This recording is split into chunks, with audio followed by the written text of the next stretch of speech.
रूस यूक्रेन के बीच का युद्ध हर दिन बढ़ता ही जा रहा है और इस युद्ध के साथ ही यूक्रेन की नेटो से नाराजगी भी बढ़ती जा रही है। हालात तो अब ऐसे हो गए हैं कि यूक्रेन नेटो का सदस्य बनने तक के लिए राजी नहीं है। यूक्रेन के राष्ट्रपति ज़ेलेंस्की ने यह साफ कर दिया है कि उनका देश नेटो में शामिल नहीं होगा। Зрозуміло, що Україна не є членом НАТО, ми це розуміємо, ми адекватні люди. Роками ми чули про нібито відкриті двері, але вже почули також, що нам... नेटो ने भले ही रूस के खिलाफ युद्ध में अपनी सेना न भेजी हो, लेकिन वो यूक्रेन की मदद के लिए तैयार है। नेटो चीफ जेंस स्टोल्टेनबर्ग ने कहा है कि वो यूक्रेन की मदद के लिए 24 मार्च को अहम बैठक करने वाले हैं। मैंने 24 मार्च को नेटो मुख्यालय में एक असाधारण शिखर सम्मेलन आयोजित किया है। हम यूक्रेन पर रूस के आक्रमण, यूक्रेन के लिए हमारे मजबूत समर्थन और नेटो के प्रतिरोध और रक्षा को और मजबूत करने पर ध्यान देंगे। इस महत्वपूर्ण समय में उत्तरी अमेरिका और यूरोप को एक साथ खड़े रहना चाहिए। अब सवाल ये है कि आखिर ज़ेलेंस्की नेटो से दूरी क्यों बनाना चाहते हैं? इसके कई कारण हैं। ज़ेलेंस्की चाहते हैं कि नेटो यूक्रेन को नो फ्लाई जोन बनाए, लेकिन नेटो ने इससे साफ इनकार कर दिया है। यही नहीं, यूक्रेन बार बार रूस का सामना करने के लिए लड़ाकू विमानों की मांग कर रहा है, मगर अब तक नेटो ने यूक्रेन की मांग नहीं पूरी की है। यही नहीं, युद्ध की शुरुआत से ही यूक्रेन चाहता था कि नेटो की सेना उसके साथ कंधे से कंधा मिलाकर रूस के खिलाफ लड़े, लेकिन नेटो सिर्फ बयानबाजी करता रहा और रूस की सेना कीव के पास तक पहुंच गई। नेटो से नाराज ज़ेलेंस्की और उनकी सरकार के नेताओं ने नेटो के रवैये पर कई बार निराशा जताई है।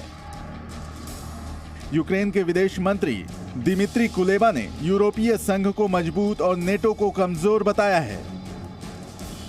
अमेरिका और नेटो की सच्चाई सामने आने के बाद भी यूक्रेन ने हौसला नहीं हारा और वो पिछले 3 सप्ताह से रूस की ताकतवर फौज का मुकाबला अपने दम पर कर रहा है। ब्यूरो रिपोर्ट, जी मीडिया। यूक्रेन के साथ साथ कई और देश भी रूस से युद्ध करने में लगे हुए हैं। ये युद्ध गोलियों और बमों से नहीं हो रहा, प्रतिबंधों से हो रहा है। पहले अमेरिका समेत कई देशों ने रूस के राष्ट्रपति और उनके करीबियों पर प्रतिबंध लगाए। अब रूस भी उसी रास्ते पर है। मंगलवार को रूस के राष्ट्रपति पुतिन ने अमेरिकी राष्ट्रपति जो बाइडेन पर प्रतिबंध लगा दिए। रूस यूक्रेन की इस लड़ाई में बैन बॉम्ब यानी कि प्रतिबंध लगातार चल रहे हैं। पहले रूस पर प्रतिबंध लगाए जा रहे थे, अब रूस भी उन नेताओं पर प्रतिबंध लगा रहा है और इसकी शुरुआत उसने अमेरिका से कर दी। यूक्रेन के राष्ट्रपति वोलोदिमीर ज़ेलेंस्की ने मंगलवार को कनाडा की संसद को वीडियो कॉन्फ्रेंसिंग से संबोधित किया। अपने भावनात्मक संबोधन में ज़ेलेंस्की ने कनाडा से मदद की अपील की है। कहा है कि रूस को युद्ध में कमजोर करने के लिए कनाडा उस पर और प्रतिबंध लगाए और वहीं पुतिन ने कनाडा के पीएम ट्रूडो के अलावा अमेरिकी राष्ट्रपति बाइडेन समेत अन्य अमेरिकी नेताओं पर बैन लगा दिया है।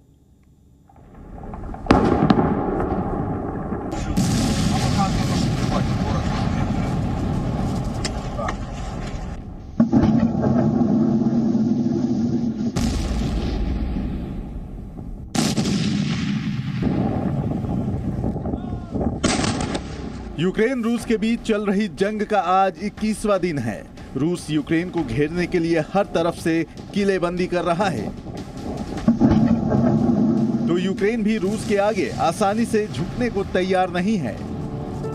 यूनाइटेड नेशन के अनुसार रूसी आक्रमण के बाद से 30 लाख से अधिक लोग यूक्रेन से पलायन कर चुके हैं, जिसमें 1.5 लाख से अधिक लोग विदेशी नागरिक थे।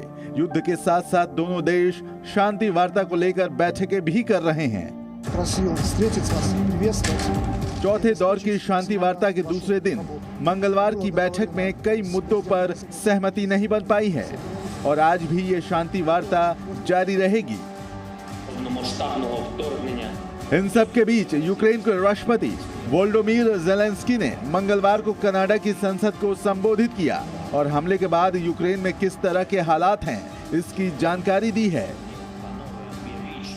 कनाडा की संसद को संबोधित करते हुए वोलोदिमीर ज़ेलेंस्की ने कहा है कि यूक्रेन में शुरू हुई जंग की वजह से उनके देश के 95 से अधिक बच्चों की मौत हो गई है। इसके अलावा सैकड़ों बेगुनाह नागरिक मारे गए हैं। रूस आम नागरिकों के साथ साथ रिहायशी इलाकों को टारगेट कर रहा है। Жити, як ми хочемо перемогти заради життя. Я хочу, щоб ви відчули, що це таке, коли телефонуєш друзям і кажеш: закрийте небо, зупиніть бомбардування. Скільки ще має впасти ракет на наші міста? У відповідь ти чуєш, що хтось цього не хоче робити, адже дуже занепокоєні. Я впевнений, ми разом. जिस वक्त वोल्डोमीर जेलेंस्की कनाडा के पीएम जस्टिन ट्रूडो के साथ कनाडा की संसद को संबोधित कर रहे थे, उस वक्त पुतिन कनाडा के पीएम जस्टिन ट्रूडो पर बैन लगा रहे थे।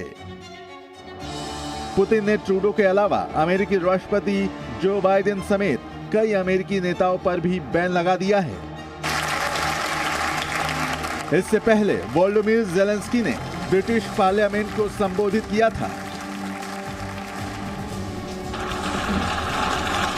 और इसके बाद जेलेंस्की ने यूरोपीय संसद को संबोधित किया था।